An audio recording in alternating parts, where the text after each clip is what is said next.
How to overlay photos on iPhone. To get started, first of all go ahead and open up the Canva application on your phone. You are now in the Canva homepage. On this page, go to the bottom panel and tap on the plus icon in the middle. Here, tap on Upload. Then, tap on Photo Library. Select any photo from here and tap on Done. Tap on Use in a new design below. Over here, go to the options below and select Camera Roll. Select another photo from here and tap on Add to Page. You can now resize and place this photo wherever you like over the previous one.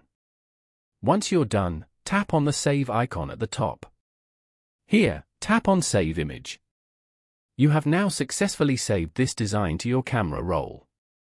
Following these steps, you can easily overlay photos on iPhone. Thank you for watching.